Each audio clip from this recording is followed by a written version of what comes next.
E hoje, em especial, nós vamos falar sobre esse tema, sobre perseverança. O tema que a gente olha no texto aqui. E nessas coincidências ou cristocidências que acontecem, há um tempo, algumas semanas, alguns dias já, esse tem sido o tema dentro da minha casa. A gente tem sempre conversado sobre isso, inclusive com meu filho. Há uma virtude que a gente tem trabalhado com ele, é sobre perseverar. Se você perguntar para o Benjamin o que é perseverança, provavelmente ele vai falar que é começar e continuar. O que é perseverança? Começar e continuar. Uma definição simples, mas para uma criança de 3 anos está bom. Mas interessante que até pensando em uma definição simples como essa, a gente tem muita dificuldade de viver, não é? Se você pensar aí 6 meses do ano de 2023, quantas coisas que a gente começou e não continuou, não é? Que a gente desistiu. Quantas e quantas coisas. Um livro, aquele livro infinito, né? Para terminar, a gente começa e não consegue concluir. Até uma série que a gente começa e já não tenho paciência mais. Um curso. O desafio de aprender alguma coisa. Um exercício físico, vou manter, a gente começa e para. Relacionamentos. Tanta coisa que a gente começa e para. Começa e para. Paulo ele vai nos mostrar aqui nessa carta, nesse texto de hoje, que viver o Evangelho carrega em si praticamente quase que um sinônimo com perseverar. Deus nos chama a perseverar. Abra sua Bíblia em Filipenses, carta aos Filipenses, no capítulo 1. Nós vamos ler os versos finais aí, a partir do verso 27. Filipenses, capítulo 1, versículo 27. Vamos ler. Não importa o que aconteça, exerçam a sua cidadania de maneira digna do Evangelho de Cristo, para que assim, quer eu vá e os veja, quer apenas ouça a seu respeito em minha ausência, fique eu sabendo que vocês permanecem firmes num só espírito, lutando unânimes pela fé evangélica, sem de forma alguma deixar-se intimidar por aqueles que se opõem a vocês. Para eles, isso é sinal de destruição, mas para vocês, de salvação, e isso da parte de Deus. Pois a vocês foi dado o privilégio de não apenas crer em Cristo, mas também de sofrer por Ele, já que estão passando pelo mesmo combate que me viram enfrentar, e agora ouvem que ainda enfrento. Amém. Eu não sei se você percebe aqui, mas aqui há uma chamada responsabilidade. Uma chamada séria. Às vezes a gente pensa assim com a temática perseverança, que vai ser aquela mensagem fofinha, não é? Continua, vamos lá, você é o guti-guti de Jesus, vai lá. E na verdade não. Aqui o que a gente tem é uma chamada muito séria, a responsabilidade. Esse texto que a gente acabou de ler, ele começa já logo de cara com uma declaração de missão. Olha o início do versículo 27, volte os seus olhos para o texto. No verso 27, logo no início, a primeira frase. Não importa o que aconteça, ou em algumas versões, acima de tudo, exerçam a sua cidadania de maneira digna do Evangelho de Cristo. Ou vivam de modo digno do Evangelho de Cristo.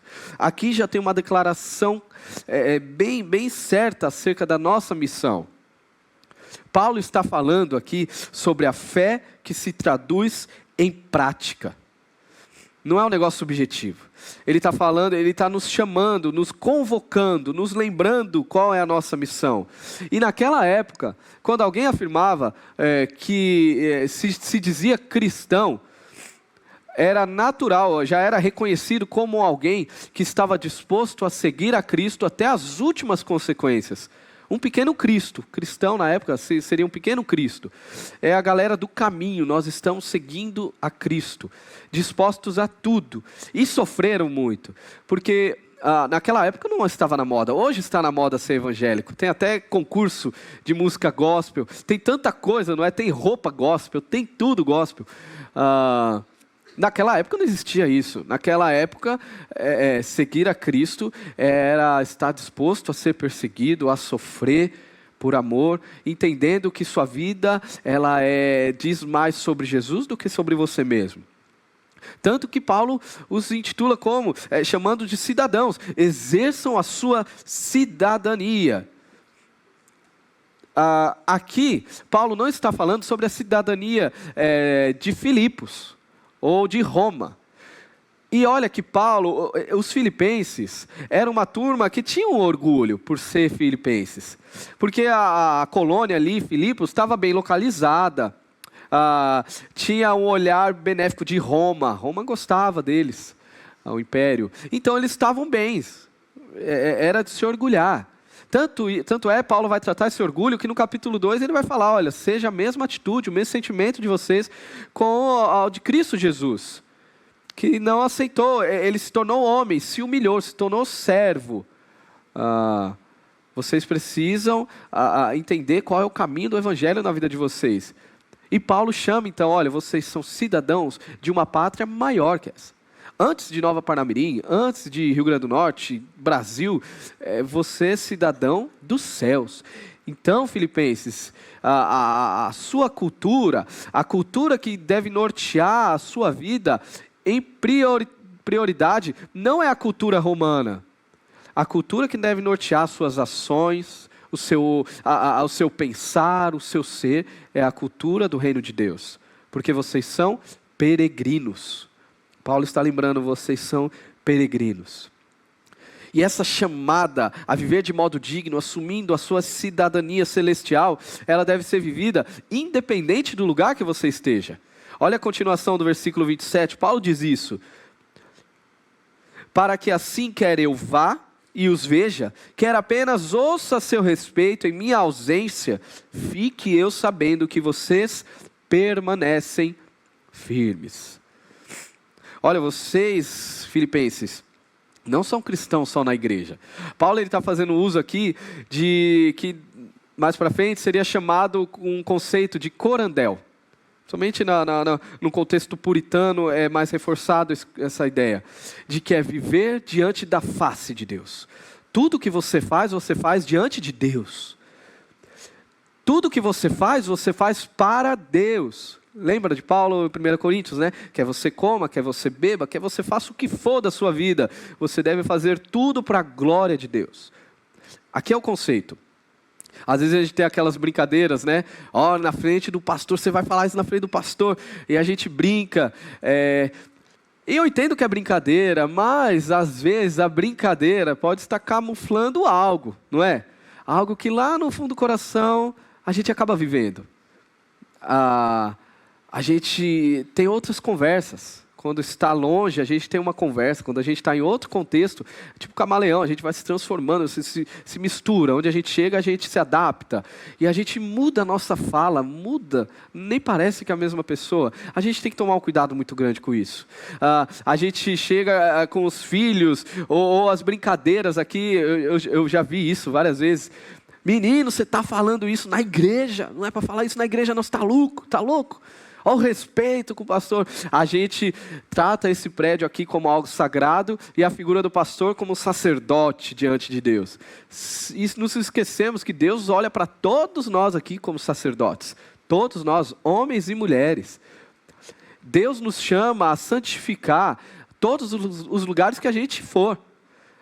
Todo lugar que eu pisar deve ser santuário divino, sagrado. Ali Deus deve ser glorificado com a minha vida. Não esse prédio aqui apenas, mas a gente gosta de dicotomizar, não é? Ali é algo. Paulo está falando, não. Se você é um cidadão do reino de Deus, se a sua cidadania pertence aos céus, isso deve ser evidenciado em qualquer contexto que você estiver, independente na frente de quem você esteja. Porque essa é a sua identidade. Olha a chamada responsabilidade aqui. Permaneça firme. Precisamos permanecer firme. Perseverar no Evangelho é uma marca daqueles que têm a sua vida entregue a Jesus. Perseverar é uma marca. Agora a pergunta, como que a gente consegue viver de modo digno? Como eu consigo viver para o Evangelho, ter essa vida que louva a Deus? No texto a gente tem aí pelo menos 3 respostas para isso. E a primeira resposta, viver de modo digno do Evangelho envolve perseverar na unidade. Viver de modo digno do Evangelho envolve perseverar na unidade. Olha a continuação do versículo 27 comigo, ali no meio do versículo. Fique eu sabendo que vocês permanecem firmes num só Espírito. O termo aqui permanecer é um termo militar. Paulo gosta de usar bastantes termos militares, de atletismo. E a ideia aqui desse permanecer é do soldado que está no front, ali na frente da batalha, junto com os seus companheiros de guerra. A chamada a permanecer é isso, na posição, ali na frente da batalha contra o inimigo. O que acontece se esse soldado se desarma, se ele sai da posição? Além dele colocar sua vida em total risco, porque numa batalha você vai sair da sua posição, além disso, ele coloca em risco todo mundo, não é? Porque imagina, o exército vindo, eu saio daqui, eu deixo os meus dois parceiros, os meus dois companheiros aqui, desarmados aqui agora. A organização toda foi quebrada, é igual ao futebol, não é? Se o jogador sai da sua posição e aí toma um contra-ataque, é o Deus nos acuda. A gente perdeu a Copa por conta disso, não foi? A lembrança dolorida. É mais ou menos isso que Paulo está falando. Olha, permaneça. Deus te colocou aí, permaneça firme em um só Espírito. Aqui Paulo está falando sobre unidade. A primeira evidência de um viver de modo digno ao Evangelho é a nossa unidade como igreja. É preservar a unidade. Paulo fala em Efésios, preservar a unidade do Espírito no vínculo da paz. Nós precisamos nos lembrar quem nos fez um. E olha que é forte essa expressão. E essa expressão ela vai estar presente no Novo Testamento todo. Nós, igreja, um bocado de pecador, juntado em Cristo, e agora nós somos um só Espírito. Isso é muito forte. Quem faz isso por nós? Não é o meu gosto que combina com o seu, não é porque a gente se veste parecido, gosta de ter as mesmas ideias, os mesmos ideais, não tem nada a ver com isso. Isso você pode dar um nome para qualquer outra coisa, conservadorismo, seja lá o que for. Quem nos fez um foi o sangue de Cristo. Às quartas-feiras a gente tem estudado o livro A Família em Meio à Tormenta. Ele tem uma expressão muito legal. Ele fala que a igreja é a família de sangue, do sangue vertido no Calvário. O sangue vertido na cruz. Isso é a igreja. É o sangue de Jesus que nos fez um. Agora, toda vez que Paulo ou o Novo Testamento em si fala sobre essa unidade, não fala com fim em si mesma. Não é que Paulo está falando, Filipenses, vamos ficar todo mundo junto aqui e tal, que está gostoso, a gente marca alguns rolês juntos. A ideia não é essa.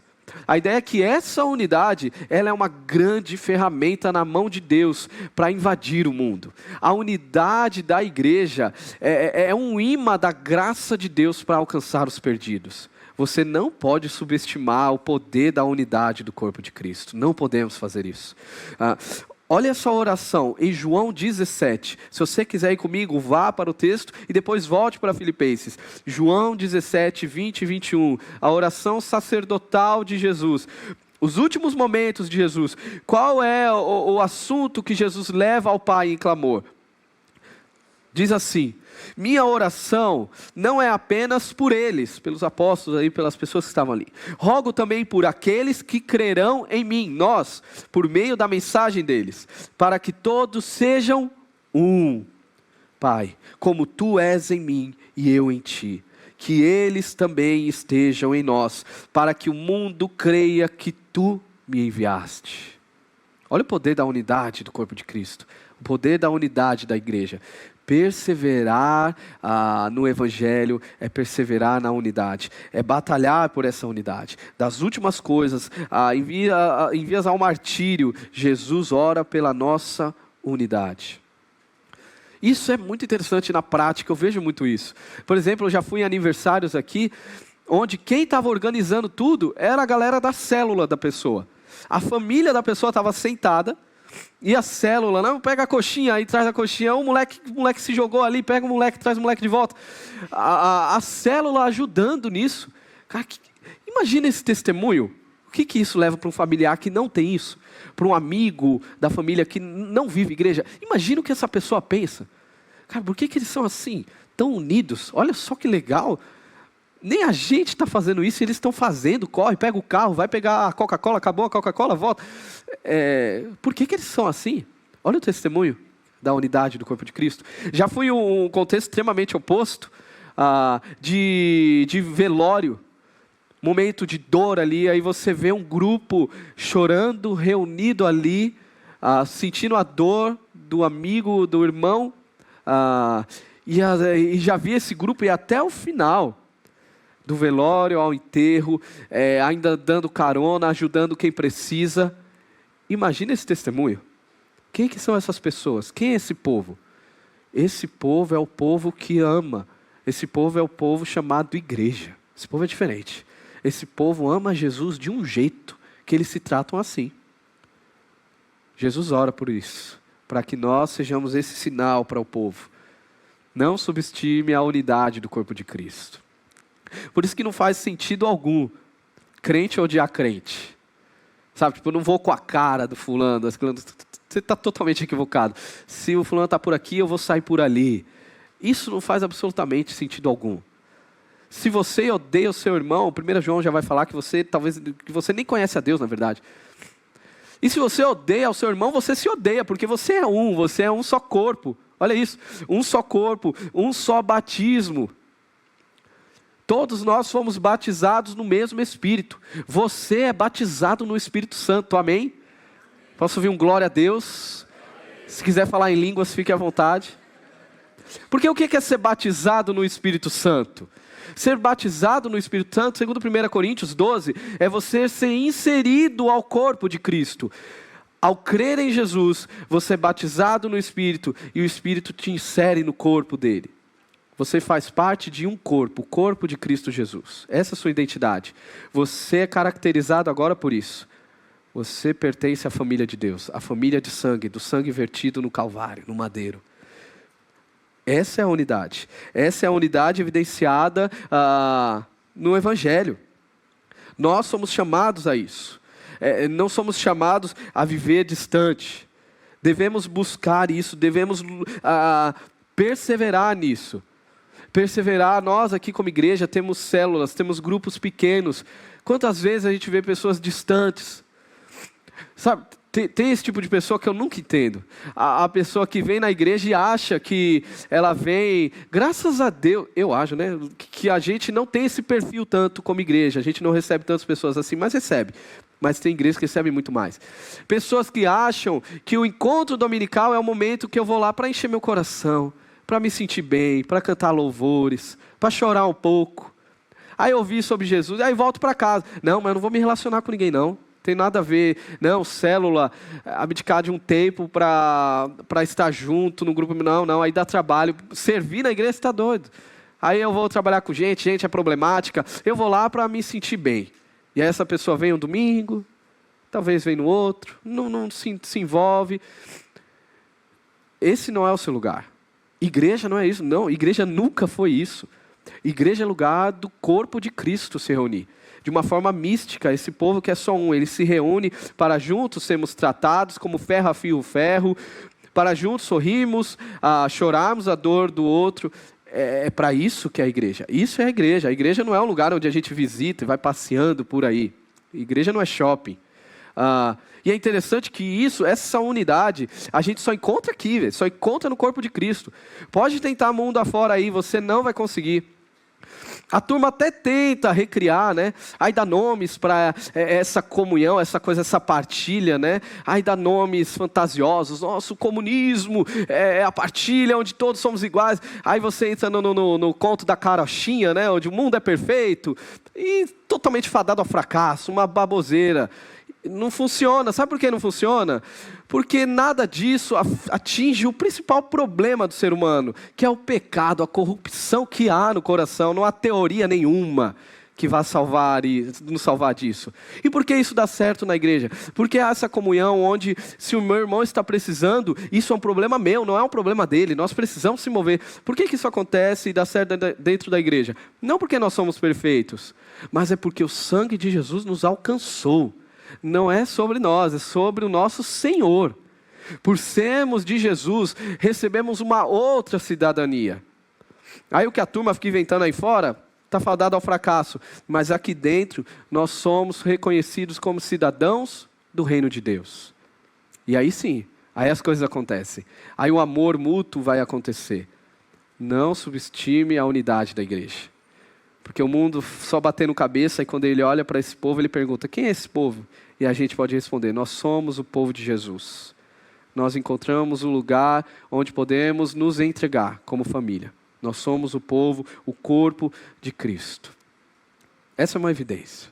Uma segunda evidência, se você deseja viver sua vida para a glória de Deus, é que viver de modo digno do Evangelho envolve perseverar na fé. Viver de modo digno do Evangelho envolve perseverar na fé. Olha o finalzinho do versículo 27 aí comigo. Fiquei sabendo que vocês permanecem firmes num só espírito, lutando unânimes pela fé evangélica. Lutando unânimes pela fé evangélica. Paulo está adjetivando aqui essa unidade. Não é a unidade por unidade.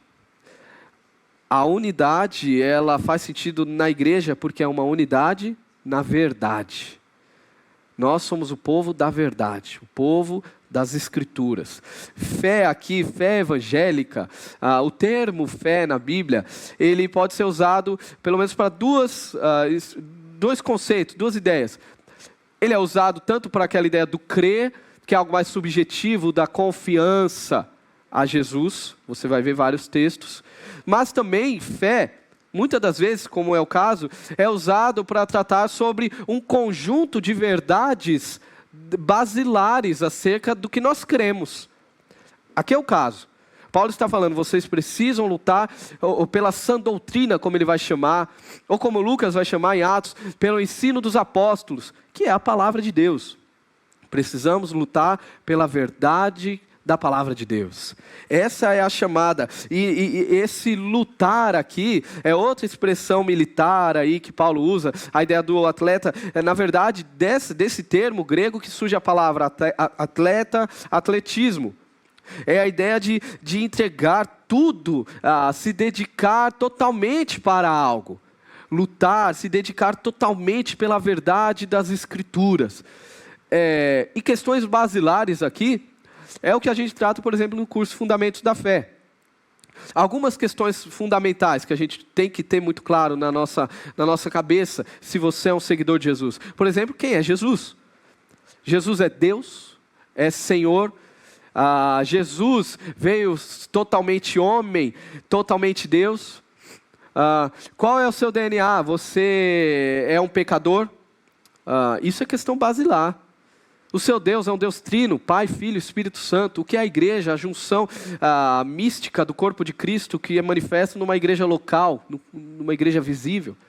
Dentre outras questões fundamentais que mantêm, que sustentam ali o conjunto que é o que a gente crê. Nós precisamos lutar por isso.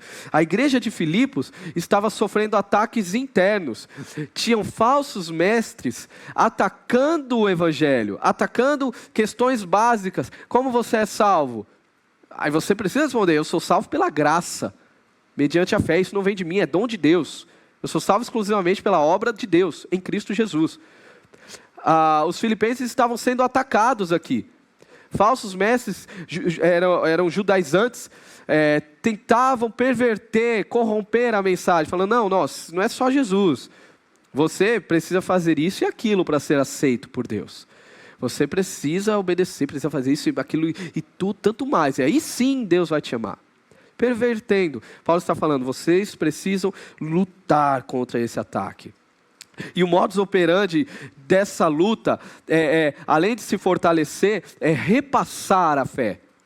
É levar essa fé para outros, principalmente para as novas gerações. Você ser um propagador do Evangelho. A fé, ela não é aquele quartinho dos fundos que a gente coloca, que a gente deixa lá, que um dos compartimentos, isso me dói até a alma, quando alguém fala assim, não, mas nem tudo é fé, nem tudo é Jesus, né? Quando a pessoa começa com essa frase, vai dar ruim. Ela vai falar alguma coisa que obviamente tem a ver com a fé dela, mas ela não assume. Não, mas a gente tem que fazer isso, fazer aquilo. Porque a fé se tornou o quartinho dos fundos. Que aí uma hora eu acesso, uma hora eu não acesso. Não, a fé precisa ser evidenciada na sua vida. Não tem como ser cristão e as pessoas não saberem disso. Você precisa mostrar. Você precisa perseverar na fé diante das heresias. Irmãos, o que não falta é heresia hoje, convenhamos, não é verdade? Um monte de gente falando bobeira o tempo todo. Nós precisamos lutar, ser firmes, voltar à base, ter bem sólido, defender o evangelho. E também precisamos perseverar na fé diante das pressões culturais. Não só dos ataques internos, mas das ameaças externas. Continuação do texto, Paulo vai falar sobre como nós somos um sinal neste mundo. Olha o versículo 28 aí comigo.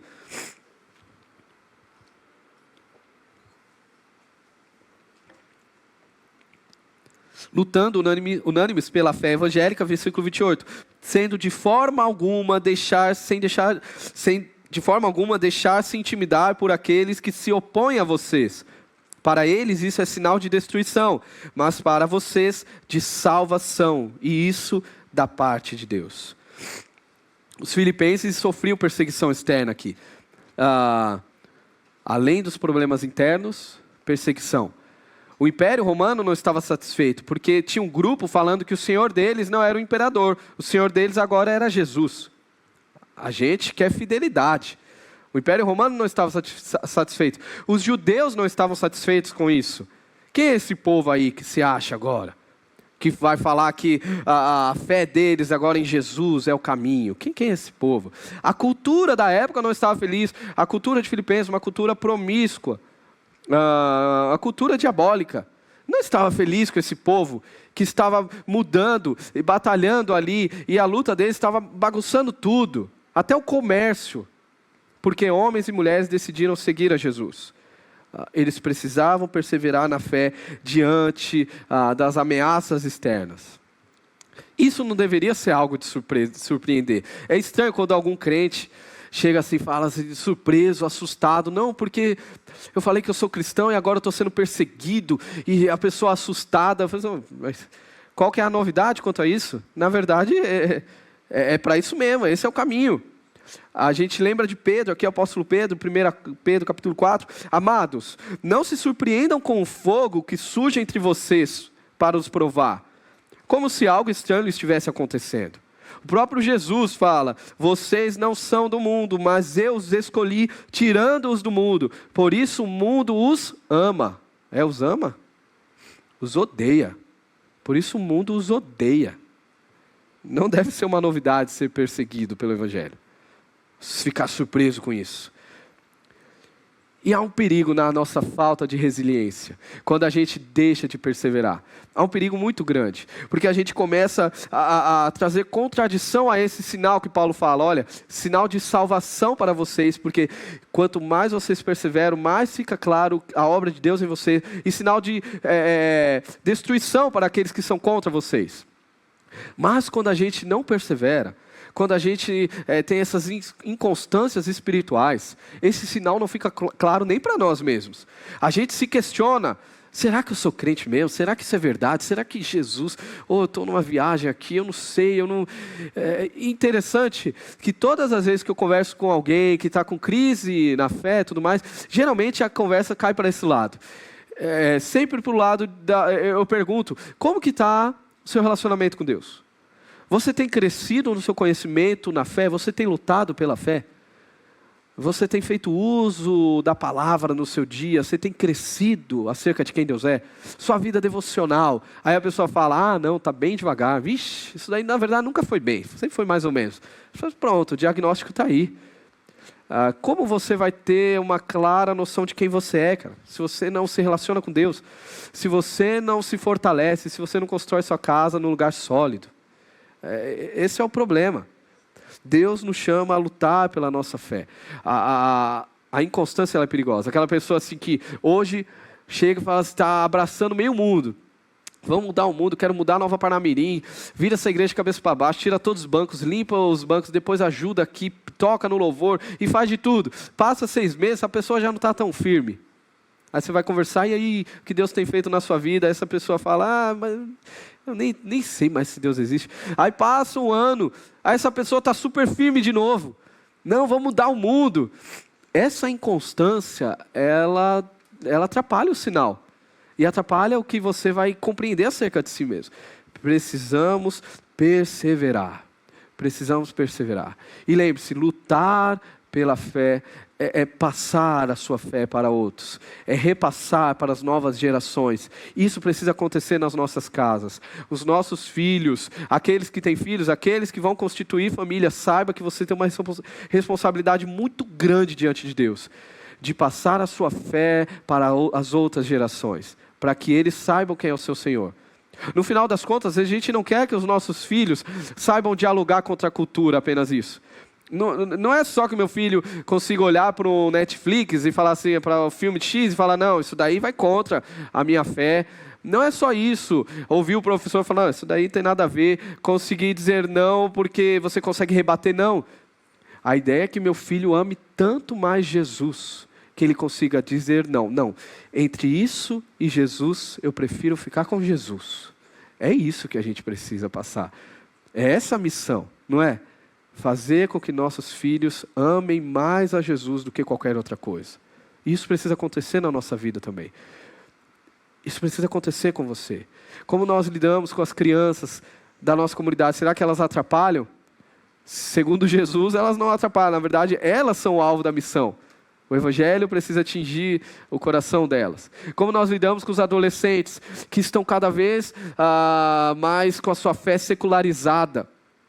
Como que nós lutamos isso? Você é irmão de um adolescente, você é amigo, pai. Como que nós estamos lutando pela fé? Batalhando, não, eu não vou perder esse menino, eu vou lutar por ele. Ou a gente simplesmente deixa a cabeça sendo secularizada. Na faculdade, o coração indo embora. Olhando para os prazeres momentâneos como uma solução para a sua existência. E começa a ir, e se jogar, e se perder nisso. Ouvindo teorias que vão contra a fé e se deixando levar. Como que nós estamos lutando? Nós somos chamados aqui, segundo as Escrituras, a arregaçar as mangas mesmo. Falar assim, não, o meu lar é do Senhor, eu não vou deixar. Eu vou batalhar, entregar tudo para isso. Eu vou dedicar a minha vida, eu vou construir algo sólido. Mesmo que eu tenha que abrir mão disso ou daquilo, mas eu não aceito ter a minha fé secularizada, deturpada por este mundo, diante das ameaças externas. Esse é o modus operandi daqueles que são chamados a viver para Cristo, perseverar. Na verdade, você tem acesso à sua Bíblia, porque homens e mulheres fizeram isso, entregaram tudo, inclusive derramaram sangue. É sempre bom a gente ler biografias missionárias. Se você é crente e nunca leu uma biografia missionária, você está sendo crente errado. Você precisa ler biografias missionárias de homens e mulheres que se entregaram, que derramaram sangue para nós estarmos aqui. Tem um livro excelente que eu indico, que chama O Livro dos Mártires. O Livro dos Mártires. É um livro fenomenal.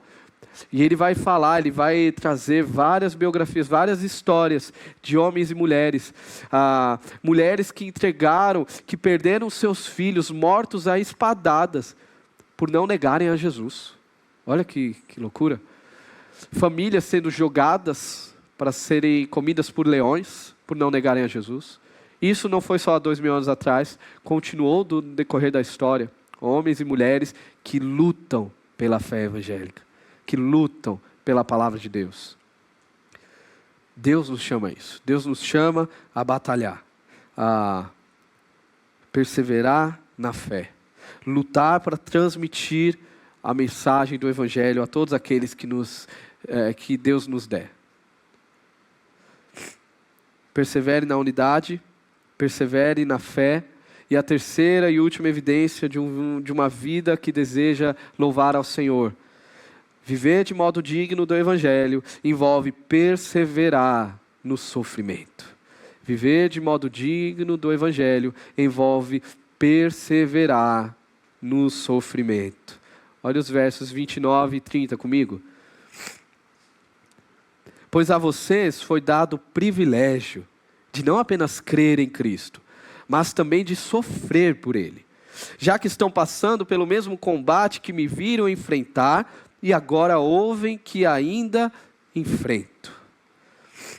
Paulo está falando, olha, o sinal, a perseguição que vocês enfrentam é o sinal de salvação para vocês.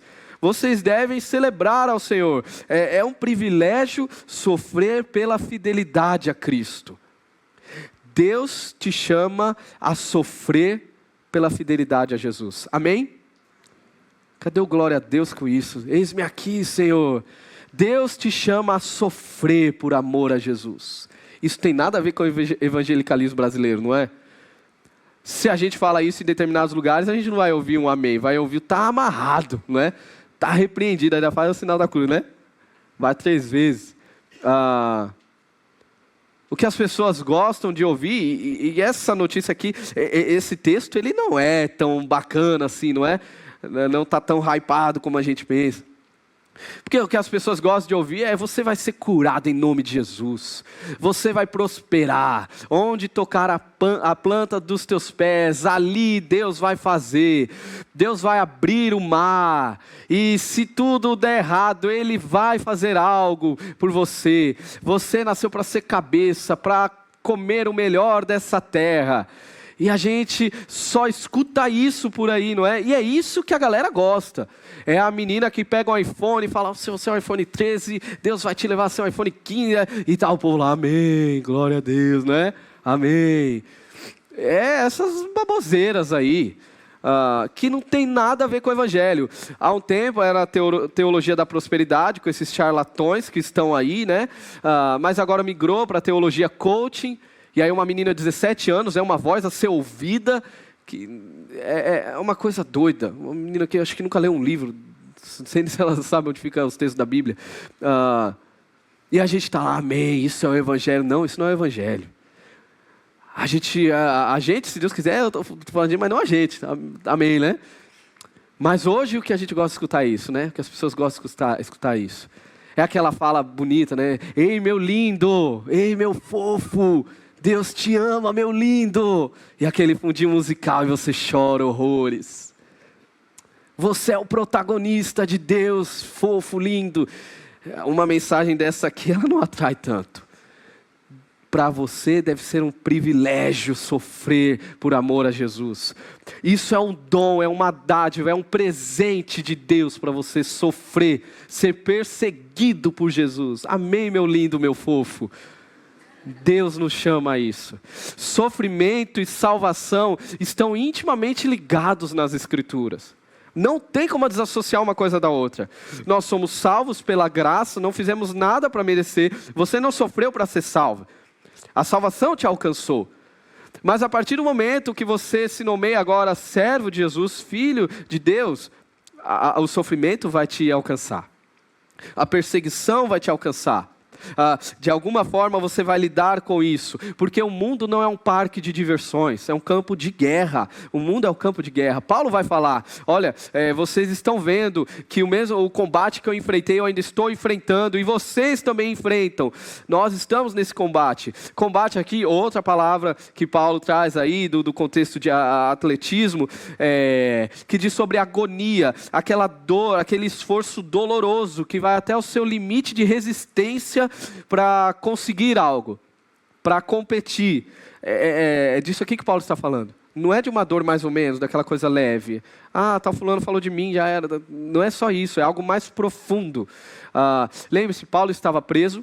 A igreja dos Filipenses começa em Atos 16, com vários problemas. Paulo sendo perseguido, apanhando, indo para a prisão, todo ensanguentado, ele e Silas. É isso aqui. Estamos aí à beira de Nero, do Império de Nero, onde as coisas iam ficar muito ruins para os cristãos. Mas é óbvio que a perseguição ela atinge os crentes não com a mesma medida, a mesma intensidade. Você crente em Jesus aqui no Brasil, vai sofrer uma perseguição que não se compara ao crente lá da Coreia do Norte, não é? Lá desses países perseguidos, fechados. Mas isso não quer dizer que você não vai ser perseguido. Aí você pode falar assim, não, mas eu tenho 20 anos de igreja, 30 anos de crente, nunca aconteceu nada comigo, Pedro. Sempre só paz e amor, flores, todo mundo me ama porque eu sou crente. Eu acho que você está vivendo esse negócio errado. Eu acho que você esqueceu de alguma coisa aí. Porque ser cristão é ser perseguido. Quer alguns exemplos? Por exemplo, você afirmar o exclusivismo que há no Evangelho. Você chegar e falar assim, olha, essa parada de que todas as religiões levam a Deus é uma furada. Não existe nada disso aí não. Só existe um caminho, esse caminho é Jesus. Fala isso aí. Fala assim, ó, você pode morrer entregando cesta básica em nome de determinada divindade, que você vai entregar essa cesta básica lá no inferno também. Porque Deus não está contando com a sua bondade. Deus está contando com o reconhecimento da sua maldade. E que você precisa de um Salvador. E só tem um caminho, Jesus. Fala isso aí. Vai, conversa aí na roda, vai lá na faculdade. Fala, gente, tem uma notícia muito legal, muito linda. Deixa eu falar aqui um pouquinho. Fale sobre, defenda a ordem criacional das coisas. Fala assim, não, Deus criou homem e mulher para a glória dele. Tudo que difere disso se chama pecado. E é caminho de morte. Fale isso aí, não é? Imagina, você vai ser bem aceito, não é? Vão te chamar de lindo, fofo. Se você renuncia o pecado, se você fala assim, não é porque todo mundo está fazendo, não. Isso é errado, cara. Isso ofende a Deus. Mas, pô, ninguém está vendo. Ou todo mundo faz, velho. E você fala assim, não, eu não posso fazer. Eu não só não posso, como eu também não posso ser cúmplice disso. Eu vou precisar denunciar isso. Eu não vou poder me calar. Isso está errado, isso ofende a Deus. Isso atinge e machuca outros. Isso não deve ser valorizado. Faça isso para você ver.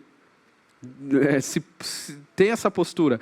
Tem a postura de amar os improváveis, de investir sua vida não nos seus bens, não no seu grande futuro, e olhar para o outro, olhar para o pobre, olhar para o necessitado. Faça isso, para ver se você não vai ter algum tipo de perseguição.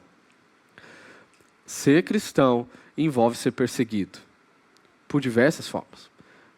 Questão moral, difamação, e glória a Deus por isso, não é? Eu espero que, se você for perseguido, a gente poderia fazer um culto de gratidão, não é? Para só testemunho sobre perseguição. Aí você chega aqui e fala assim, irmãos, eu quero contar o testemunho de uma bênção de Deus. Estou sendo perseguido no meu trabalho o tempo todo. Essa pessoa começou a falar mal de mim e a igreja, glória a Deus, não é todo mundo? Glória a Deus, é isso aí. Aí você fala assim, onde você está sendo perseguido? Eu quero ser perseguido também, eu vou lá também. O que você fez para ser perseguido? Amém, irmãos, porque isso é uma bênção. Que Deus nos sustente, que a gente consiga perseverar, não negociar a fé, ser firmes. A nossa fé precisa ser evidenciada. Ela não é o quartinho dos fundos. Deus nos chama a perseverar. Quero ler um último texto aqui que faz um resumo bem bacana de tudo isso daqui. Que é Paulo também. Eu fiquei de propósito só na teologia paulina. Queria que você fosse comigo lá para 2 Timóteo. 2 Timóteo. Capítulo 2, no início do texto, 2 Timóteo, capítulo 2. Abra aí, para a gente ler junto. 2 Timóteo, capítulo 2.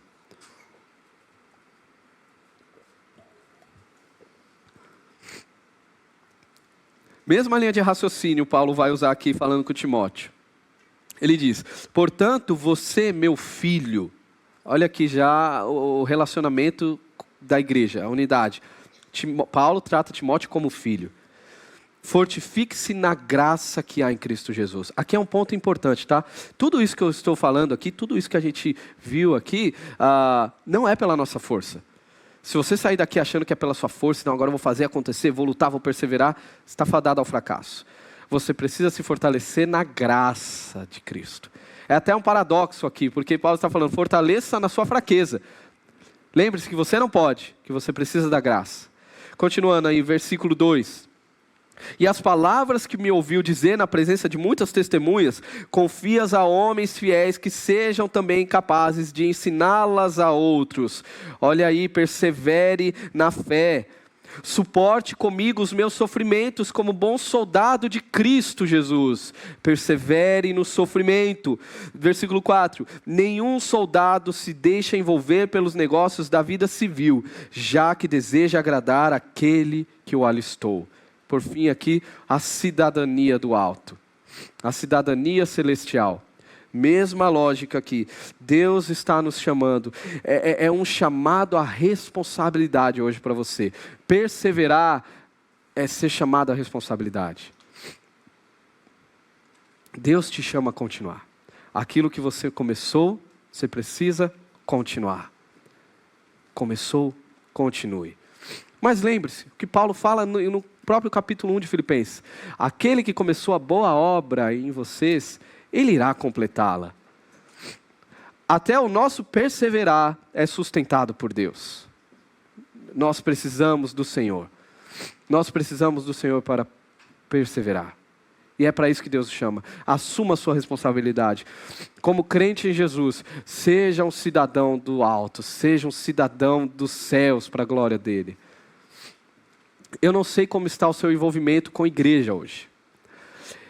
Talvez você seja esse tipo de pessoa que eu falei. Passeando, vem aqui, já nem levanta a mão mais como visitante, porque já veio tantas vezes, mas nunca se envolveu. Ah, mas porque eu já tive tanto problema com isso. E é óbvio que você vai ter problema, tá? Para os visitantes, né, que forem recebidos ali, é quase que a gente precisa falar, seja bem-vindo, você vai ter problemas aqui. Porque a gente está lidando com pecadores, e é natural. Você vai ter problemas, mas que nenhum desses problemas seja e nunca será, de fato, motivos para você abandonar a unidade do corpo de Cristo. Como que está o seu relacionamento com a igreja de Jesus? Deus restaura.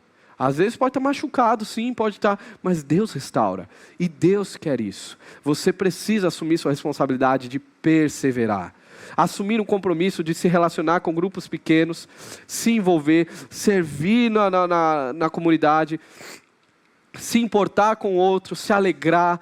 Eu te pergunto, se você fizesse uma festa de aniversário, quem ajudaria a segurar as coxinhas lá? Quem ajudaria você na correria? No momento da dor, quem seria seu abraço? Nós precisamos perseverar na unidade. Deus te chama a isso.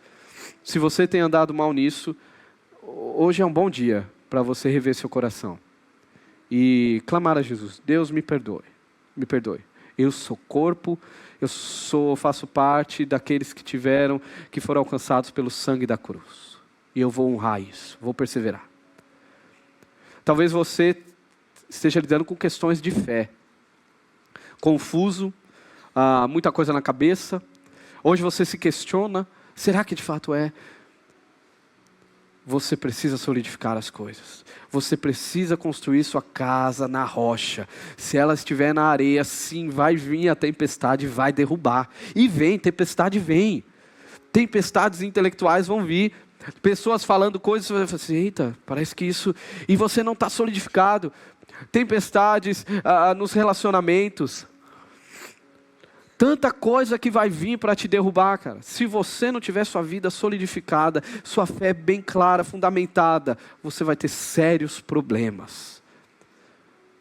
Se você é essa pessoa, Deus te chama hoje. Cresça no seu relacionamento com Jesus. Lembre-se, lute, derrame suor, sangue e lágrimas, se for preciso. Mas cresça no seu relacionamento com Jesus. Não aceite viver de forma medíocre. Não aceite a inconstância. E propague isso. Como está o seu testemunho, cara? Quem é você para as pessoas dali de fora? Quem é você na sua família? Você precisa ser um grande luzeiro. Onde as pessoas falam assim, esse cara é diferente, essa menina é diferente. O que você tem? E aí você vai falar, eu tenho a Cristo. Na verdade, Ele me tem. Eu fui comprado pelo sangue vertido na cruz. E se o sofrimento chegar, e ele vai chegar, amém? Que você olhe para Jesus e com gratidão consiga perceber, eu estou me parecendo com o meu Senhor. Eu estou padecendo a causa do Cordeiro que foi morto e ressuscitou. Eu faço parte da grande história.